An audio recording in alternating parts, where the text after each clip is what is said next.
जय हिंद साथियों, मैं पुष्पेंद्र कुमार आप सभी का फ्यूचर स्टडी ग्रुप में स्वागत करता हूं। हम हिंदी की श्रृंखला में पिछली क्लासों में अध्ययन कर चुके थे छंद का, और छंद का विस्तृत अध्ययन कर लिया था। और इसके जो आपके कम्पिटिटिव एग्जाम की दृष्टि से सवाल बनते हैं, हमने आपका अध्ययन करा दिया था। कृपया आप पिछली वीडियो देखेंगे। आज हम हिंदी की श्रृंखला को आगे बढ़ाते हुए देखते हैं एक विशेष और इम्पोर्टेंट पॉइंट है, जो कि आपका लेखपाल और अन्य सभी परीक्षाओं में है। यह चैप्टर का नाम है समास। ध्यान रखेंगे, समास। समास का आप शब्द से ही देखेंगे, समास का शाब्दिक अर्थ होता है जो है किसी चीज को संश्लिष्ट करना या छोटा कर देना। तो आप ध्यान देंगे, इसका शाब्दिक अर्थ होता है संक्षेपण या संक्षिप्तीकरण या संक्षिप्तीकरण। ठीक है, आप समझ पा रहे हैं। देखेंगे समास, समास के जो है कहा गया, समास जो है दो या दो से अधिक शब्दों, ध्यान देंगे, समास दो या दो से अधिक शब्दों, समास दो या दो से अधिक शब्दों के मेल से जो एक शब्द सार्थक बनता है उसे हम समास कहते हैं। ध्यान देंगे। और विग्रह क्या है? समास और विग्रह, विग्रह का मतलब कोई सार्थक शब्द को दो या दो से अधिक शब्दों में समास के नियमों का पालन करते हुए तोड़ देना ही विग्रह कहलाता है। आप ध्यान रखेंगे इसको। तो देखते हैं समास। समास जो है, समास में पद, समास में कितने पद होते हैं? समास में आपके दो पद होते हैं। एक होता है प्रथम पद, एक होता है द्वितीय पद। प्रथम पद को चाहे पहला पद कहो, चाहे पूर्व पद कहो, द्वितीय पद को चाहे दूसरा पद कहो, चाहे उत्तर पद कहो। ध्यान रखेंगे, समास में कितने पद? दो पद होते हैं। ठीक है, ये प्रथम पद और द्वितीय पद के मेल से जो शब्द बनता है उसे समस्त पद कहते हैं या सामसिक पद कहते हैं। ध्यान रखेंगे।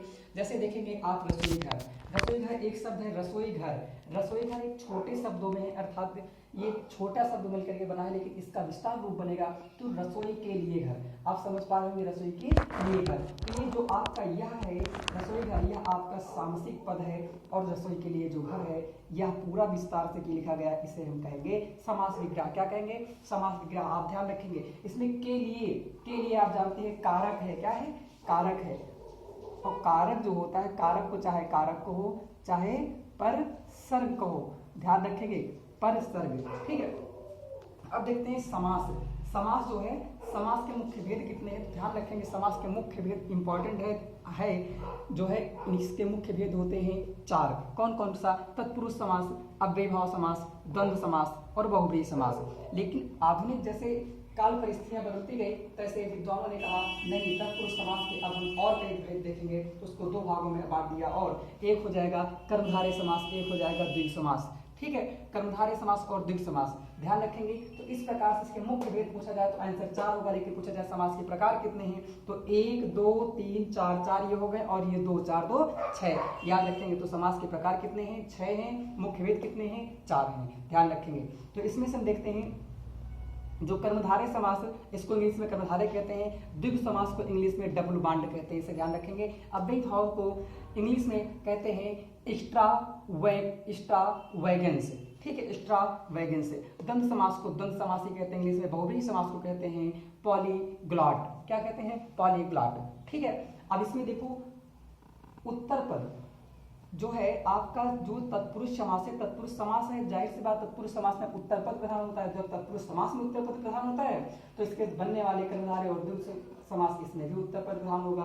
तो ध्यान रखेंगे, तत्पुरुष समास और तत्पुरुष समास, कर्मधारय समास और द्विग समास में उत्तर पद की प्रधानता होगी। अव्ययभाव समास में जो हो जाता है, इसमें पूर्व पद प्रधान होता है। इंपॉर्टेंट है, याद रखेंगे। वह समास कौन सा है जिसमें उपसर्ग की प्रधानता होती है, तो वह आपका अव्ययभाव समास हो जाएगा। इसमें पूर्व पद की प्रधानता होती है, और पूर्व पद इसका क्या होता है? इसका उपसर्ग होता है, और उपसर्ग का हर उपसर्ग का कोई ना कोई अर्थ होता है। दासे द्वंद्व, दासे दोनों। द्वंद्व समास में दोनों पद प्रधान होते हैं, अर्थात एक दूसरे के बिना जो है नहीं पाए जाते। ठीक है, और ये हो जाएगा बहुब्रीहि समास। ध्यान रखेंगे, इनमें से कोई भी समास शब्द है, चाहे ये समास हो या ना हो, लेकिन बहुब्रीहि समास में अगर देवी देवता, भगवान आदि या जो है राक्षस आदि के नाम आ जाते हैं तो बहुब्रीहि समास में रखा जाता है क्रमशः। या फिर ये कह सकते हैं ये कोई अलौकिक, यानी एक ही बात हो, अर्थात अद्वितीय चीज हो, तो वह बहुब्रीहि समास में रखा जाएगा। आप ध्यान रखेंगे, जैसे भगवानों के नाम हो जाएंगे अधिक से अधिक, इसमें बहुब्रीहि समास है। तो इसमें पूछा जाता है कौन सा पद ऐसा है जिसमें जो है कोई पद प्रधान नहीं होता या कोई तीसरा पद प्रधान होता है, उसका नाम ध्यान देंगे बहुब्रीहि समास। इसमें हम ध्यान देंगे। ठीक है, और हम आपको बता दे रहे हैं, अगला पार्ट जो है समास का हम अगले क्लास में देखेंगे और हम उम्मीद करते हैं आपको ऐसा समझ में आया होगा। बस आपका ये छोटा सा जानकारी है। अब अगली समास हम पढ़ेंगे, एक एक खूब अध्ययन हम करेंगे। कल पढ़ेंगे तत्पुरुष समास।